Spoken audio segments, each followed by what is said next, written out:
IBM, International Businesses Machines Corporation, is widely recognized as a pioneer in information technology. The multinational company, headquartered in Armonk, New York, has been integral to the field of data processing and has significantly contributed to the development of today's digital age. However, there's a part of IBM's history that is lesser known and considerably darker: its ties with Nazi Germany. In the years leading up to World War II and during the conflict, IBM's German subsidiary, DHAMIG, supplied the Third Reich with punch card technology that played a pivotal role in the implementation of Hitler's policies, and, according to some sources, the Holocaust. DHAMIG was established in the 1920s, before Adolf Hitler's rise to power. It brought the emerging technology of punch cards used for data processing to Germany. The punch card system, invented by Hermann Hollerith, an American statistician and IBM's founder, was an innovative way to store and process information. Each card contained a series of punched holes that represented specific data, and these cards could be sorted and counted at high speeds, allowing for efficient data management. The Nazis saw the potential of this technology and utilized it to further their destructive agenda. When Hitler assumed power in 1933, the regime sought to centralize and streamline its operations. DHAMIG's punch card machines became instrumental in this endeavor. They were used in the census of 1933, which aimed to identify and categorize the German population along racial and ethnic lines, a key part of Nazi ideology. The punch card system facilitated the identification of Jews, Romani people, and other groups targeted by the Nazis. It allowed for quick and efficient sorting of population data,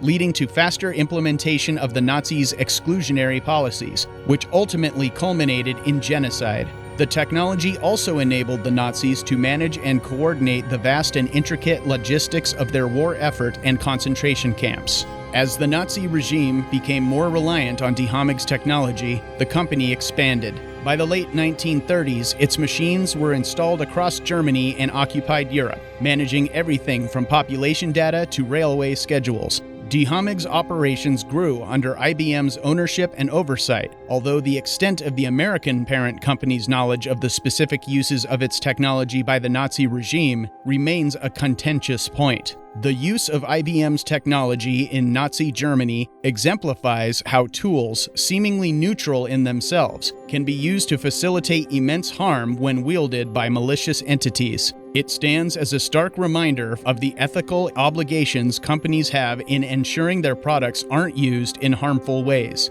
The specifics of IBM's relationship with Nazi Germany continue to be investigated and discussed, emphasizing the enduring relevance of this dark chapter in the company's history. During the war, IBM's technology was also used in maintaining the operation of concentration and extermination camps. DHAMIG punch card machines were reportedly installed at the infamous Dachau and Auschwitz camps, among others. These machines were used for purposes such as tracking prisoners, coordinating transportation, and even managing the grim logistics of mass extermination. IBM's complicity in these atrocities has been the subject of extensive investigation, particularly by the American author Edwin Black. In his book, IBM and the Holocaust, Black asserts that IBM, through its German and other European subsidiaries, consciously aided the Nazi regime, going as far as custom-building solutions for their specific needs. Black claims that IBM's New York headquarters were fully aware of the situation and that they retained control over DHAMIG through the entirety of the war, despite the obvious moral and legal issues. The crux of the controversy lies in the extent of IBM's knowledge and intent. Did IBM merely sell technology to a customer who later used it for reprehensible purposes? Or did IBM knowingly profit from the Nazi regime's operations and atrocities? Since the release of Black's book, IBM has consistently denied having any knowledge of the uses their machines were put to, claiming that the company lost control of DHAMIG after Germany declared war on the United States in 1941. The company stated that it had no influence over its subsidiaries' operations during the war and could not have known how its machines were being used. However, critics argue that IBM must have had some understanding of the Nazis' intentions, given the company's ongoing relationship with Dahamig. Furthermore, they note that IBM continued to service and supply machines throughout the war, which would have not been possible without some level of coordination and knowledge. The truth likely lies somewhere in the middle, as is often the case with events that transpired in a time of such global turmoil. There is no definitive proof that IBM knowingly participated in the atrocities of the Holocaust. However, there is little doubt that the company benefited from the Nazi regime's use of its technology, whether it was fully aware of the implications or not. This historical episode serves as a stark reminder of the power of data and technology and how they can be misused. It underscores the importance of considering ethical implications when designing, selling, and implementing technology. As technology continues to advance and permeate every aspect of our lives, these lessons from the past remain profoundly relevant. Despite the atrocities and controversial uses of its technology during World War II, IBM managed to recover and evolve after the war. The company's post-war prosperity largely overshadowed its tarnished past, at least for a while.